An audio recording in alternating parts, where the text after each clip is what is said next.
The Corythian council chamber reeked of burned ozone and dying hope. Commander Alexis Grant stood motionless as the holographic projections flickered around her, each alien face twisted in the same expression: disgust. "You expect us to trust your kind?" The Valoran ambassador's translator crackled with static. "Humans are warmongers, savages who solve everything with violence." Alexis kept her jaw tight.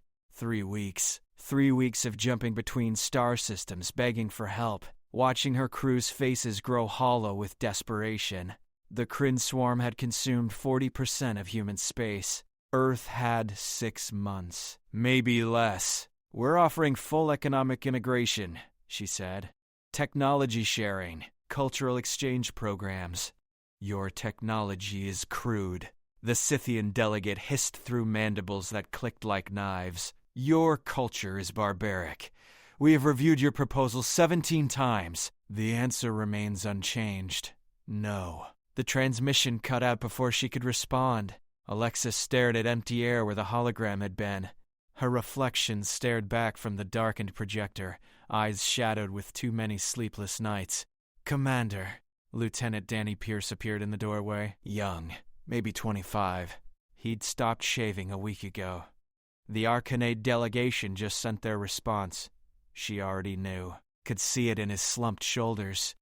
They said humans lack the philosophical maturity for alliance. Danny's voice cracked slightly. "They wished us well in our extinction." Alexis turned toward the viewport. 43 species in the Galactic Assembly. She'd contacted every single one. The answers varied in wording, but the message was always the same. Humanity stood alone. "Ma'am, there's something else." Danny hesitated. "We picked up a distress beacon. Single-pilot craft. Non-assembly signature. We don't have time for rescue missions." "I know, but the signature is strange. The AI analyzed it. The ship's registry claims the pilot is Zephrani." That made Alexis look up. The Zephrani were myths. Stories told in smuggler bars about a lost civilization that vanished before humans even discovered fire. Most scientists dismissed them as legend. How far? 30 minutes at current velocity. Alexis glanced at the empty council chamber one last time. 43 rejections. 43 doors slammed in humanity's face. What is one more delay when extinction was already guaranteed? "Set course," she said. "Let's see what's out there." The ship's engines hummed to life beneath her feet. Danny moved to execute the order, then paused. "Commander, do you think anyone will actually help us?" Alexis didn't answer. She'd stopped believing in help somewhere around rejection number 30. Now she just kept moving because stopping meant accepting the end. The distress beacon pulsed stronger on their sensors, growing closer. Whatever waited out there in the dark, it had to be better than another closed door. File name, rejected by everyone. She looked at the human. "Will you be my savior?"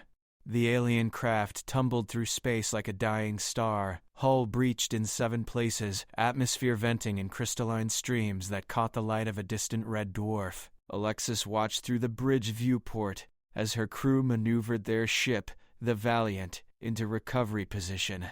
"Life signs?" she asked. "Faint, but present," Danny reported from sensors. "Single occupant, cockpits intact but barely. Environmental systems are failing fast.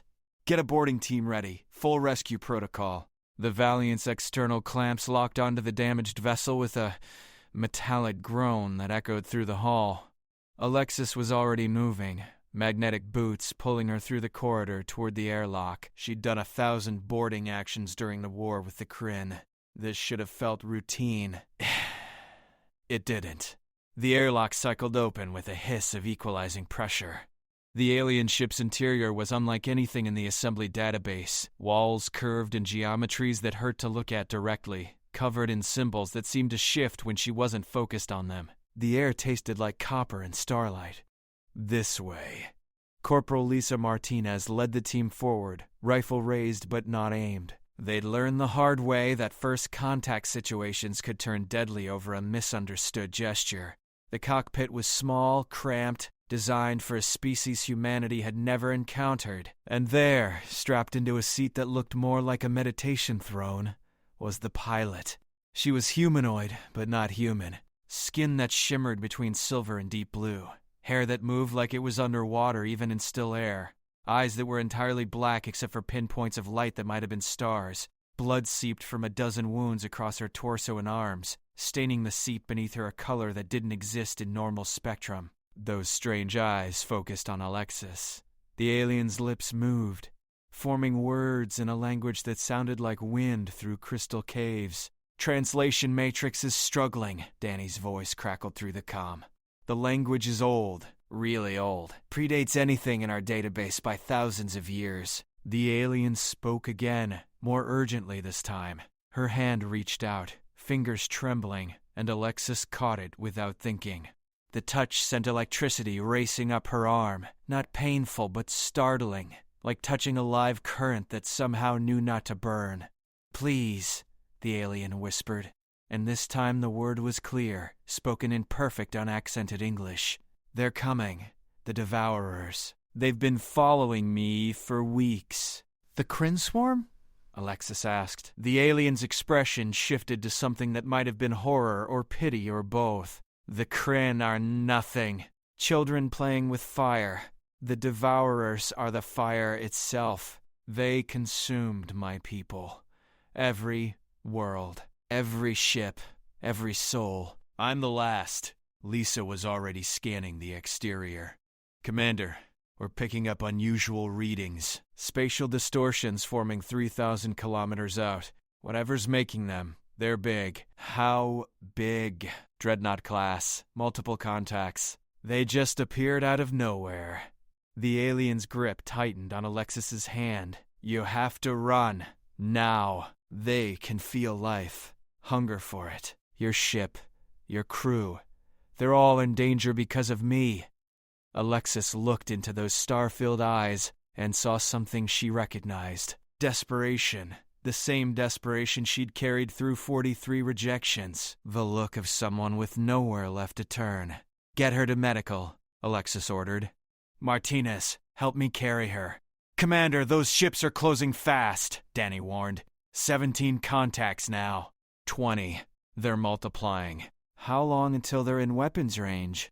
4 minutes. They hauled the alien through the corridors, her weight almost nothing, like carrying shadows. Medical bay doors hissed open, and Dr. Kevin Shaw was already prepping a containment field, working from xenobiology protocols that might not even apply to whatever species this was. "Strap in," Alexis said to the alien as they lowered her onto the medical table. "We're getting you out of here." "Why?" The alien's voice was fading, blood loss taking its toll. "Your kind doesn't know me." "Doesn't owe me anything. I watched the transmissions. Saw how they rejected you. All of them. Why would you risk your lives for mine?" Alexis headed for the door, already pulling up tactical displays on her wrist terminal. "Because someone once told me that humans are warmongers and savages. Maybe it's time we proved them wrong." "Commander!" Danny's voice cut through the comm, sharp with urgency. "The lead ship just fired. Impact in 30 seconds.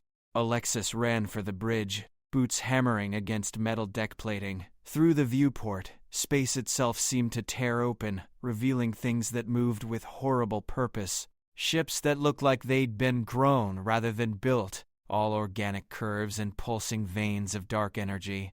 The Devourers had arrived. File name. Rejected by everyone, she looked at the human. "Will you be my savior, Dash?"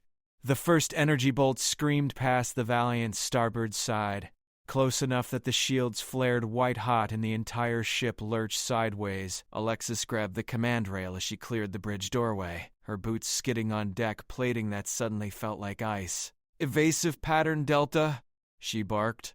"Get us out of their firing solution." Pilot Officer Jake Morrison's hands danced across the helm controls. The Valiant rolled hard, engines screaming as they pushed past recommended limits. Another bolt carved through the space they'd occupied a heartbeat earlier. Energy discharge so intense it left afterimages burned into the viewport filters. 23 ships and counting, Danny reported. fingers flying across sensor arrays. They're not just following us, they're hurting us, cutting off escape vectors. Alexis pulled up the tactical display. He was right. The Devourer fleet moved with disturbing coordination, forming a net that tightened with every passing second. These weren't random attacks. This was a hunt. Weapon status? Railguns charged. Missile tubes loaded. But Commander, our armament was designed for the Kryn. These things, their hull composition doesn't match anything in our combat database. A proximity alarm shrieked. 3 Devourer ships broke formation, accelerating straight toward the Valiant with speed that should have been impossible for vessels their size.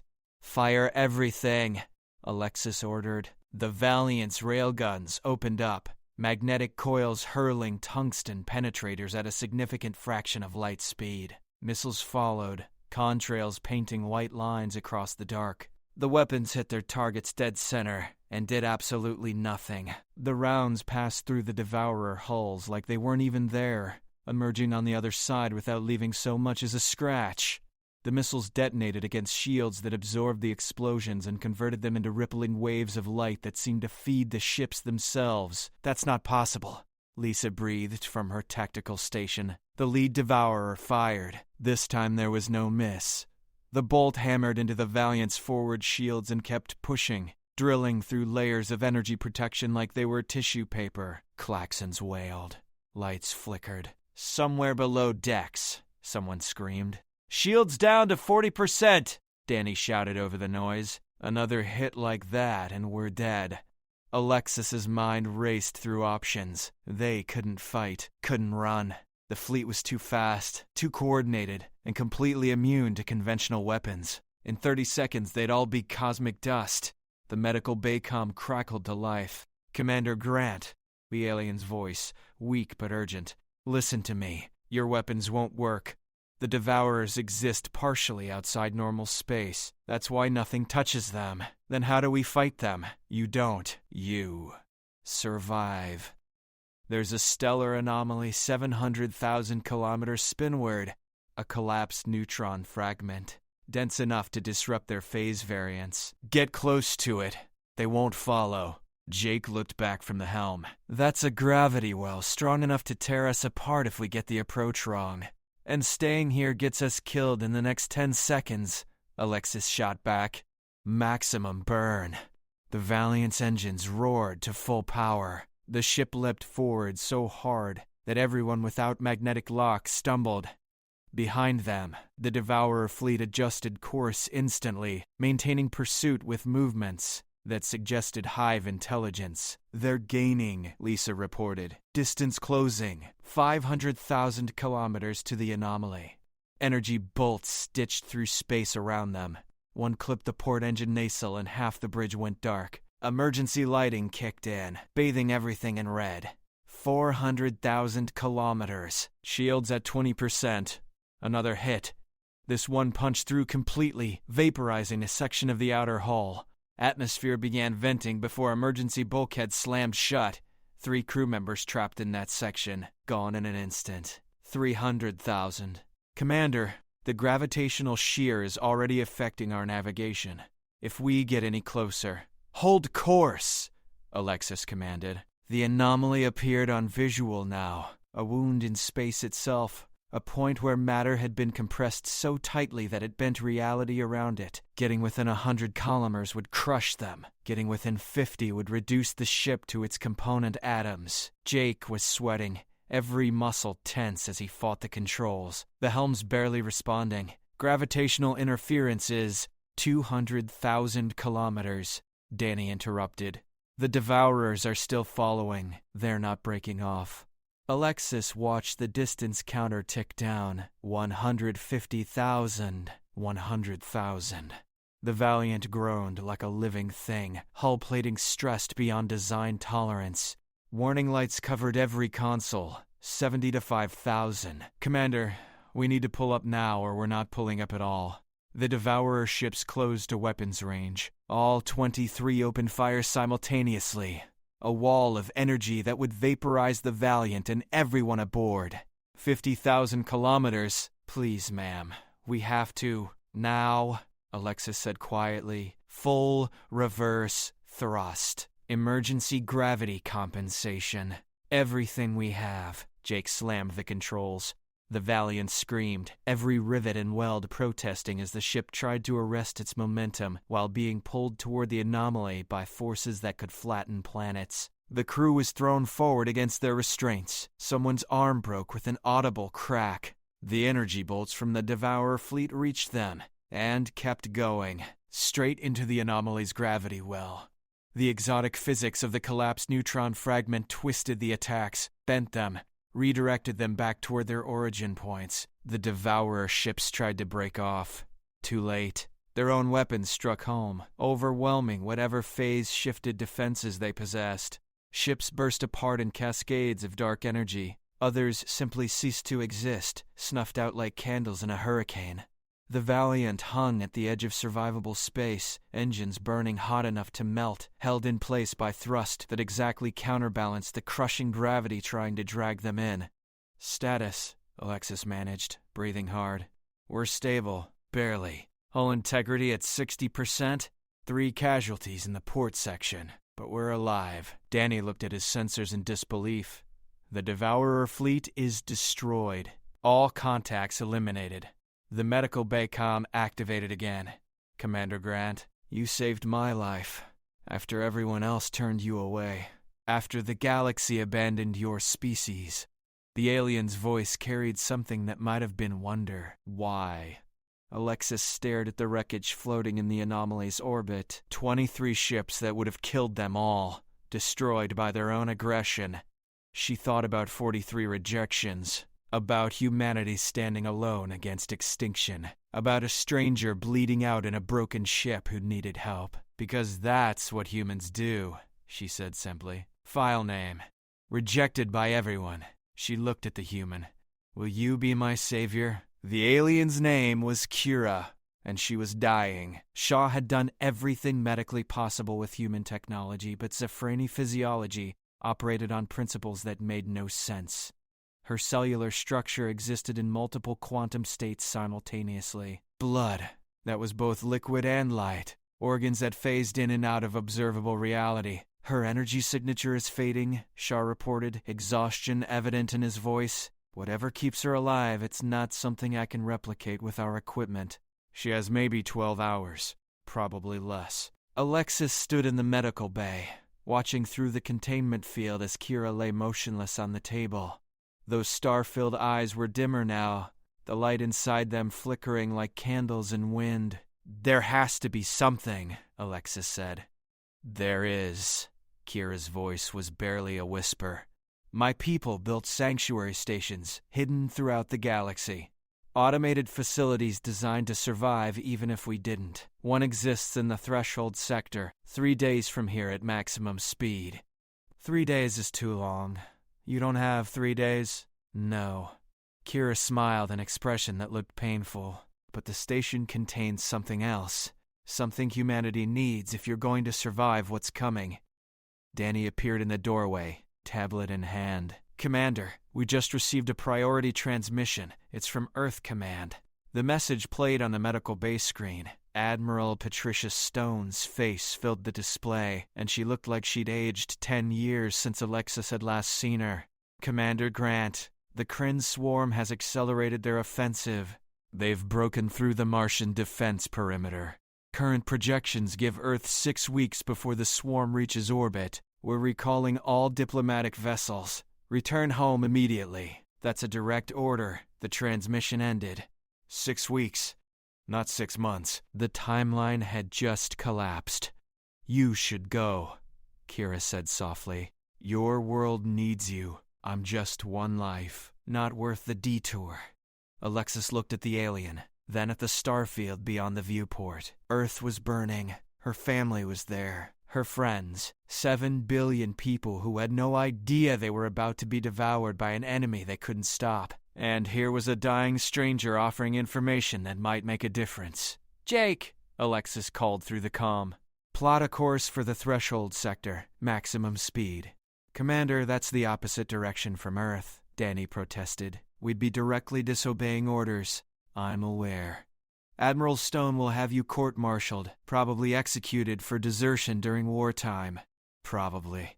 Alexis turned to face her crew. Sean medical. Danny at the comm station. Lisa had joined them, rifle still slung across her back, all of them watching her with expressions that mixed fear and trust. Anyone who wants off this ship, speak now. We'll drop you at the nearest assembly station. No questions asked, no consequences. Silence filled the medical bay. Jake's voice came through the speakers first. Respectfully, Commander, that's the dumbest order you've ever given. We're not abandoning you, or the galaxy's worst navigator. Lisa added. Who else is going to keep you from flying into another neutron fragment? Shaw nodded. I've seen enough death. Maybe we can prevent some more. Danny straightened, something resolving in his young features. Earth might have 6 weeks, but they'll have 0 if we don't find something that actually works against the Kryn. Setting course for Threshold Sector. The Valiant's engines hummed to life, pushing them deeper into unknown space, away from home, away from orders, toward a sanctuary built by a dead civilization that might hold answers nobody else was willing to search for. Kira's eyes brightened slightly. You're risking everything. Your careers, your lives, your world, for me. For information, Alexis corrected. For a chance. That's all anyone can ask for. The Sanctuary Station contains Zephrani weapons technology, designed to fight the Devourers when conventional arms failed. It's the only thing that ever worked against them. The Kryn aren't the Devourers. No, but the Kryn serve them. Feed them. Prepare worlds for consumption. The swarm you're fighting is just the leading edge of something far worse. Kira coughed, silver blood speckling her lips. If the Devourers reach your world, extinction won't be the worst thing that happens to humanity. The journey to Threshold Sector took 72 hours of constant maximum burn. The Valiant wasn't designed for sustained high-speed travel, and systems began failing one by one. Port stabilizer. Secondary communications array. 2 of the water reclamation units. The ship held together through duct tape, prayer, and Jake's increasingly creative piloting. Kira deteriorated steadily. Her form became translucent, like she was fading out of reality itself. Shaw worked around the clock, but there was nothing he could do except make her comfortable. We're approaching the coordinates, Danny announced on hour 71. But sensors aren't picking up anything. No station, no debris, just empty space. Alexis joined him on the bridge, studying the tactical display. He was right. Nothing but stellar background radiation and cosmic dust. Kira said it was hidden, Lisa offered. Maybe we need a specific signal or access code. Through the medical bay comm, Kira's voice drifted up, so weak it was almost inaudible. The station exists outside normal space, like the Devourers, but different, anchored to reality through quantum resonance. You need to broadcast on harmonic frequency 773. It will recognize the pattern and phase into existence. Danny adjusted communications, transmitting now. For 10 seconds, nothing happened. Then space itself seemed to unfold. Reality peeled back like layers of an onion, revealing what had been hidden beneath. A structure materialized before them, vast beyond comprehension. A cylinder of impossible geometry that stretched for hundreds of kilometers. Ancient, beautiful, utterly alien. That's not a station, Jake whispered. That's a city. Warning lights flashed across every console simultaneously. The Valiant lurched sideways as new contacts appeared on sensors. Ships, dozens of them, dropping out of faster-than-light transit in perfect formation around the sanctuary. Assembly warships, Valoran, SSIT-U Kryn attack craft, and at the center of the fleet a dreadnought that dwarfed them all, bearing the insignia of the Galactic Assembly itself. We're being hailed, Danny said, voice tight with tension. Multiple channels. They're demanding we stand down and prepare to be boarded.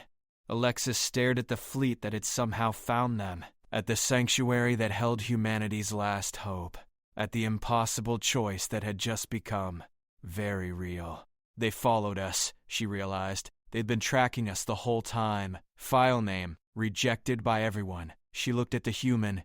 Will you be my savior? The assembly dreadnought dominated the view screen. Guns powered and targeting systems locked on the Valiant. Its commander appeared on the communication channel, a Velaran named High Executor Thrin, whose 4 eyes burned with cold authority. Human vessel, you are in violation of Galactic Assembly Law. The Zafrani Sanctuary is classified heritage space. Your presence here constitutes an act of aggression. Alexis kept her voice level. We're rendering humanitarian aid to a survivor, nothing more. The Zafrani are extinct. There are no survivors. You will surrender the artifact you recovered and submit to inspection. Failure to comply will result in your immediate destruction. Artifact. They thought Kira was an object. Something to be cataloged and stored in a museum. She's not an artifact, Alexis said. She's a living being who needs medical attention this station can provide. Thrin's expression didn't change. We have monitored your transmissions. We know the Zafrani revealed information about weapons technology. Such power cannot be trusted to a species as volatile as humanity. This is your final warning. Stand down. 27 warships powered weapons in unison. Targeting lasers painted the Valiant's hull, each one a promise of annihilation. Danny pulled up tactical overlays. Commander, they have us completely surrounded. Even if we could fight our way through the outer ring, that dreadnought would vaporize us before we traveled 100 meters. I know. So what do we do? Alexis looked at the sanctuary station at the ancient structure that represented hope for Earth and survival for Kira. 43 species had rejected humanity's plea for help. Now those same species wanted to steal the one chance they'd found. Jake, how close can you get us to the station? The pilot studied his displays. The assembly fleet is maintaining a 5-kilometer perimeter. We'd need to cross that gap under full weapons lock. We wouldn't make it halfway. That wasn't my question. Jake grinned, despite the circumstances. If we ignore minor concerns like incoming fire and certain death, I can dock us in 90 seconds. Do it! Commander, that's suicide! Lisa protested. Staying here is also suicide. At least this way we go down fighting. The medical bay calm crackled. Alexis. Kira's voice carried a strength it hadn't possessed in hours. Don't sacrifice yourself for me. I've already lost everything. My people. My world. Don't let humanity lose you, too. You said the Sanctuary has weapons that work against the Devourers. Weapons that might stop the Kryn. How do we access them? You can't. The station's security systems require Zafrani biosignatures. My signature specifically. I'm the last of the royal bloodline. The Sanctuary will only respond to me. Then we get you inside. I'm dying, Alexis. Even if we reach the station, I don't have the strength to. Yes, you do. Alexis cut the channel and turned to her crew. Battle stations. This is going to get rough. The Valiant's engines ignited at full burn. The ship leaped forward, accelerating straight toward the Sanctuary. Alarms screamed across every assembly vessel as they realized what was happening. All ships open fire, Thrin commanded. Destroy them. Energy weapons carved through space from 27 directions simultaneously. Jake threw the Valiant into evasive maneuvers that should have been impossible for a ship her size, spinning and rolling through gaps in the incoming fire that existed for fractions of a second. A plasma bolt grazed the starboard hull. Armor plating vaporized. Another hit took out the aft sensor array. The ship shuddered but kept moving. 4 kilometers to Sanctuary, Danny shouted over the weapon's fire. Shields down to 15%. A Scythian cruiser broke formation, moving to intercept. Its forward guns charged, preparing a shot that would cut the Valiant in half. Lisa, disable that cruiser, Alexis ordered. Our weapons won't penetrate their shields. I didn't say destroy it. I said, disable it. Lisa's fingers danced across tactical controls. The Valiant's railguns fired, not at the cruiser itself, but at a piece of debris floating nearby. The tungsten rounds struck the wreckage and sent it spinning directly into the cruiser's sensor cluster. Not enough to damage the ship, but enough to blind its targeting systems for critical seconds. The cruiser's shot went wild, missing by 300 meters, 3 kilometers. Multiple impacts. Hull integrity failing, the dreadnought fired. Its main cannon unleashed energy equivalent to a small star going supernova. There was no dodging this one, no clever maneuver. The beam was too wide, too fast, too powerful. Jake did the only thing he could. He aimed the Valiant directly at it. The beam struck the ship's forward shields and began burning through. Metal screamed. Systems exploded. The bridge filled with smoke and sparks, but the Valiant's momentum carried them forward, pushing through the energy stream like a bullet through water. They emerged on the other side with half the ship on fire and failing systems across every deck, but they were through. 1 kilometer to Sanctuary. Brace for docking procedures. The Sanctuary's outer hull loomed before them, ancient metal that seemed to shift and flow like living tissue. Docking ports dotted the surface, designed for ships humanity hadn't even dreamed of. "I can't match the docking interface," Jake said. "The technology is too different. Then make a new entrance. Ram us through. That'll destroy the Valiant." "The Valiant's already destroyed. We're just making sure she goes out doing something useful." Jake aligned the ship with a section of hull that looked slightly less reinforced than the rest. 60 seconds to impact. Everyone get to escape pods. "Negative," Alexis said. "We stay with the ship." "Shaw, get Kira to the forward airlock. The rest of you, grab emergency gear and meet me there." The crew moved without hesitation. No arguments. No second guessing. They'd followed her this far. They'd follow her the rest of the way. The Valiant struck the Sanctuary at full speed. The impact was catastrophic. The ship's bow crumpled like paper, driving deep into the ancient station's hull. Metal shrieked. Bulkheads collapsed. The bridge buckled and twisted. But the momentum carried them through, punching a ragged hole into the Sanctuary's interior. Alexis was thrown against her restraints hard enough to crack ribs. The world spun. Alarm screamed. Then silence, as the ship's power died completely. Emergency lighting flickered on. Through the shattered viewport, she could see they were inside. The Sanctuary's interior stretched away into impossible distances. Corridors and chambers built on scales that hurt the mind to comprehend. "Everyone alive?" she called out. Acknowledgements came back, one by one. Injured but functional. Shaw appeared with Kira supported between him and Danny, the alien barely conscious but still breathing. "The assembly fleet is moving to breach the hole we made," Lisa reported from a functioning sensor station. 2 minutes before they board. Kira raised her head, those star-filled eyes focusing on the Sanctuary around them. "Get me to the central command chamber. I can seal the breach. Lock them out. But you have to hurry." They ran through corridors that defied geometry, past walls covered in symbols that seemed to watch them pass. The Sanctuary was massive, empty, filled with the echoes of a civilization that had faced extinction and lost. Behind them, the sounds of assembly troops breaching the hull, boots on metal, weapons charging. Thrin's voice echoing through the ancient halls. "Find them. The human commander dies. The Zephrani becomes property of the assembly. Move." Kira stumbled, legs giving out. Shaw caught her, but they were slowing down. The troops were gaining. Ahead, massive doors stood open, revealing a chamber that pulsed with light that was older than Earth itself. The command center. And their last chance. File name. Rejected by everyone, she looked at the human. "Will you be my savior?" The command chamber was a cathedral of impossible technology. Crystalline structures reached toward a ceiling lost in darkness, each one humming with energy that made the air taste like lightning. At the center stood a platform carved from a single piece of matter that shouldn't exist, surrounded by holographic displays showing star systems humanity had never charted. Kira collapsed onto the platform, her body nearly translucent now. Shaw tried to stabilize her, but she waved him away. "The Sanctuary will recognize me," she whispered. "One last time."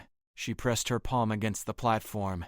Light erupted from the point of contact, racing outward in patterns that wrote themselves across the air. The entire station shuddered, systems awakening after millennia of sleep. Outside the chamber, the Sanctuary's hull sealed itself. The breach closed like a wound healing, trapping the assembly troops on the wrong side. Thrin's furious shouts cut off mid-sentence as tons of ancient metal locked into place. Security protocols active, Kira said, though the voice seemed to come from the sanctuary itself now. They can't reach us, not anymore. The holographic displays shifted, showing new information. Schematics, weapons designs, technology that made human engineering look like children playing with stones. And at the center of it all, a single word repeated in languages both ancient and new. Aegis. The Zafrani developed this near the end, Kira explained, each word requiring visible effort. When we realized the Devourers couldn't be stopped, only survived. Aegis is a shield technology that exists in multiple dimensional phases simultaneously. It can protect against attacks from beings that exist partially outside normal space, like the Devourers, Alexis said. And the Kryn. Yes, but it requires massive energy, planetary-scale reactors, construction facilities beyond anything your species currently possesses. It would take years to build. Time Earth doesn't have. Danny was already recording everything, tablet capturing data faster than human eyes could process. Commander, even a fraction of this technology could change everything if we can get this information back to Earth. You won't make it back to Earth, Kira interrupted gently. The Assembly fleet will pursue you the moment you leave this sanctuary. They'll destroy your ship rather than let humanity access Zafrani weapons. Then what do we do? Kira's form flickered, becoming more translucent with each passing second. The sanctuary has one functional vessel remaining in its docking bays, a scout ship designed for speed and stealth. It can carry the Aegis specifications and one passenger. Maybe two if you're willing to risk life support failure. We're a crew of 5, Lisa said. I know. Kira looked at each of them in turn. Someone has to stay behind to ensure the data transfers completely, to activate the sanctuary's self-destruct sequence so the Assembly can't claim what remains. The command chamber fell silent, except for the hum of ancient machinery. I'll stay, Alexis said immediately. No, Danny stepped forward. You're the commander. The one Earth Command might actually listen to. You have to be the one who delivers this information. Danny, I'm 25 years old, ma'am. No family waiting back home. No great legacy. But this, he gestured at the holographic displays. This could save billions. That's a legacy worth dying for. Shaw moved to stand beside Danny. He's not doing it alone. Someone needs to ensure the medical data transfers correctly. The Aegis technology requires understanding of Zephrani biology to implement properly. Kevin, you have a daughter, Alexis protested. I have a daughter on a planet about to be consumed by the Kryn. If staying here gives her a chance to survive, there's no choice to make. Kira's voice carried sadness that transcended species. The sanctuary's self-destruct will vaporize everything within 10,000 kilometers. There's no escape. No last-minute rescue. You understand this? Both men nodded. Lisa wiped her eyes roughly. You idiots better make sure every byte of data transfers. Don't you dare waste this. Jake's voice came through the comm from where he was already prepping the scout ship. Vessel's online. She's fast. Real fast. We can make Earth in 4 days if we push her. Alexis wanted to argue. To find another way. But time was bleeding away and Earth was dying, and sometimes there were no good choices, only necessary ones. She clasped Danny's hand. You're wrong about not having a legacy. This crew will remember you. Earth will remember you. Make sure they do, Commander. Make sure they know why. Shaw embraced each of them in turn. Take care of each other. And tell my daughter her father loved her. The data transfer began, information flowing from the sanctuary into the scout ship's computers. Schematics for Aegis shields. Construction protocols. Energy requirements. Everything humanity would need to survive. Kira reached out, her nearly invisible hand finding Alexis's. You asked why I chose to trust you. Why I believed a human would be my savior when your own people had been rejected by everyone. Why? Because those who have been denied help understand its value better than those who always received it. The galaxy turned its back on humanity. You could have become bitter. Instead, you stopped to save a dying stranger. Kira smiled, the expression peaceful despite the pain. That's not savage. That's not barbaric. That's the best any species can aspire to be. The data transfer completed. Warning lights flashed as the sanctuary's power systems began cycling toward overload. Go, Danny said. Now! They ran for the scout ship, boots echoing through empty corridors one final time. Behind them, Shaw and Danny began the self-destruct sequence, each confirmation bringing the sanctuary closer to annihilation. The scout ship was sleek, elegant, built for a species that valued beauty even in functional design. Jake had it ready, engines warming, escape trajectory calculated. Alexis took one last look at the sanctuary. At the tomb of a civilization that had tried to stand against extinction and failed. At the two men who chose to stay so others might survive. Launch, she ordered. The scout ship screamed out of the docking bay at speeds that pressed them into their seats. Behind them, the sanctuary's ancient reactors reached critical mass. For one brilliant moment, the station blazed brighter than the surrounding stars. Then it was gone. The explosion consumed everything. The sanctuary, the assembly troops trapped inside. Danny Pierce and Kevin Shaw, who gave their lives so humanity might have a chance. The shock wave caught the scout ship and hurled it forward, adding velocity they desperately needed. On sensors, the assembly fleet scrambled to pursue, but the Zephyrani vessel was too fast, too advanced. Within minutes, they'd left the fleet behind. Within hours, they'd reached the edge of assembly space. 4 days to Earth. 4 days to deliver hope purchased with blood. Well, Alexis sat in the command seat, staring at the data they'd recovered.